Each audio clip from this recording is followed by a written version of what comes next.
Olivier Giroud, c'est l'histoire d'une longue revanche, l'histoire d'un outsider qui a bataillé dur comme fer pour obtenir la reconnaissance de son peuple. Car malgré ses buts en pagaille, son apport sur le terrain ou son palmarès qui n'a rien à envier aux autres grands de ce sport, son nom n'a cessé d'être associé à celui d'un éternel second choix, surtout dans l'esprit des Français, éternellement plongé dans l'ombre d'un autre, d'une chimère plus talentueuse, plus attrayante et mystérieuse. Comment Olivier Giroud est-il devenu une légende envers et contre tous? Abonne-toi pour avoir le meilleur du foot en vidéo. 15 juillet 2018, la France est championne du monde pour la deuxième fois de son histoire. Sur l'avenue des Champs-Élysées, l'Arc de Triomphe affiche le visage des 23 Bleus qui ont participé à l'exploit. À chaque nouveau joueur qui apparaît sur le monument, son lot d'acclamations. Sauf pour Olivier Giroud, qui récolte les huées d'une foule censée être en liesse. Cette scène peut paraître surréaliste aux yeux de certains. Comment un joueur qui a contribué au bonheur de son pays peut-il être conspué par les siens? Au vu de l'histoire qui lie une partie des Français à l'ancien fer de lance montpelliérain, ça n'a peut-être rien d'étonnant. Déjà en 2016, alors que la France accueillait l'Euro sur ses terres, il était le vilain petit canard de la liste de Didier Deschamps. Celui qui a été sifflé en match de préparation, qui ne marquait pas assez, qui n'était pas assez bon avec Arsenal pour être titulaire. En d'autres termes, si les Bleus venaient à échouer lors de ce championnat d'Europe, le responsable était déjà tout trouvé. Malheureusement pour ses détracteurs, c'est tout le contraire qui se passera.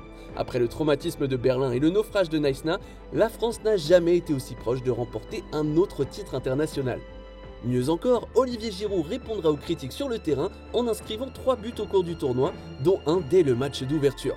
Mais comme vous le savez, ça ne suffira pas. Au contraire, le désamour qu'éprouvent les Français envers leur attaquant continuera de grandir. Et le fait qu'il ne marque pas une seule fois en Russie ne sera que le dernier coup de pelle dans le fossé d'une relation qui n'en finit pas de se creuser. Qu'importe si le pensionnaire de Première Ligue est champion du monde, s'il mouille le maillot ou s'il permet à ses coéquipiers de briller en leur libérant des espaces. Il n'a tout simplement pas marqué. Un crime de lèse-majesté aux yeux du grand public. Le problème, c'est que ce n'est pas la seule charge qui est retenue contre le Savoyard. D'un côté, il est le symbole de ce qu'une partie des gens n'aiment pas dans l'équipe de France de Didier Deschamps.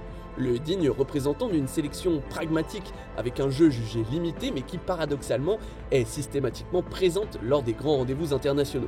De l'autre, la longue absence de Karim Benzema dans le groupe français est imputée à la présence d'un seul homme, Olivier Giroud. Entre l'éviction de Kabenouévé et son retour, 2 camps de supporters se sont formés autour de l'équipe de France. D'abord, il y a ceux qui considéraient Giroud comme un attaquant fiable, un point de fixation permettant à des joueurs comme Griezmann ou Mbappé de performer tout en assurant la finition des actions. Au fil du temps, le gaillard d'1,93 m a prouvé qu'il pouvait assumer ce rôle d'artificier numéro 1. Il est tout de même passé devant Zidane au classement des meilleurs buteurs tricolores juste après le mondial russe, ce qui n'est pas rien. Puis il y a les autres, ceux qui estimaient que Giroud monopolisait une place qui n'était pas la sienne, mais bien celle de Benzema. Car même si les Bleus gagnent sans lui, l'absence du Madrilène à la pointe de l'attaque française est perçue comme une injustice, à juste titre d'un point de vue sportif. Depuis sa dernière apparition sous les ordres de Didier Deschamps en octobre 2015, Kabenouévé a pratiquement tout remporté avec le Real Madrid. 2 titres de champion d'Espagne, 2 Supercoupes de l'UEFA et bien sûr 3 Ligues des Champions consécutives.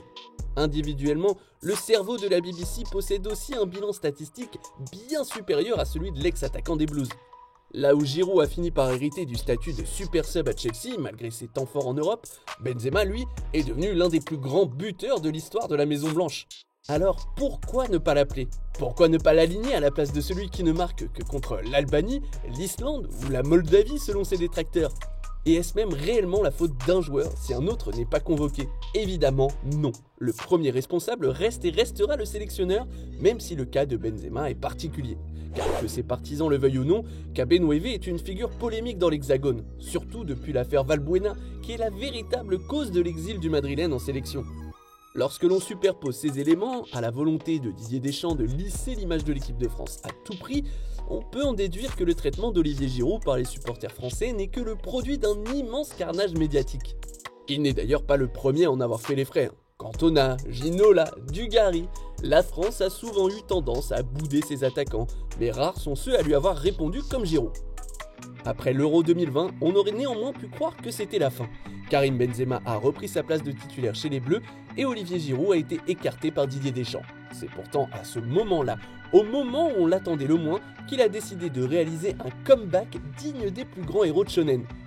La trentaine bien entamée, le nouvel attaquant du Milan AC parvient à s'imposer à la pointe de l'attaque rossoneri. Le tout avec le numéro 9 sur le dos, un numéro bien lourd à porter en Lombardie. Depuis Inzaghi, tous ceux qui ont hérité de ce fardeau ont floppé. Tous, sauf Giroud. Oui, le Français est devenu le premier à avoir inscrit plus de 10 buts en Serie A avec le numéro de Super Pipo. Ce petit exploit résonne comme un miracle à l'échelle de la carrière du Savoyard. Celui qui a quasiment toujours été relégué au rang de second couteau joue enfin les premiers rôles dans un club en pleine renaissance, un peu comme lui. Mais pour que son nom soit enfin reconnu à sa juste valeur, le puzzle reste encore incomplet. À force d'abnégation, ses performances sont arrivées jusqu'aux oreilles de son sélectionneur qui semblait réellement avoir tiré un trait sur lui. Finalement, Didier Deschamps cédera et va décider de le rappeler quelques semaines avant le début de la Coupe du Monde au Qatar suite à une blessure de KB9. Et si tout le monde pensait qu'il ne serait que l'éventuelle doublure de Benzema, tout juste vainqueur du Ballon d'Or lors du Mondial, il n'en sera rien.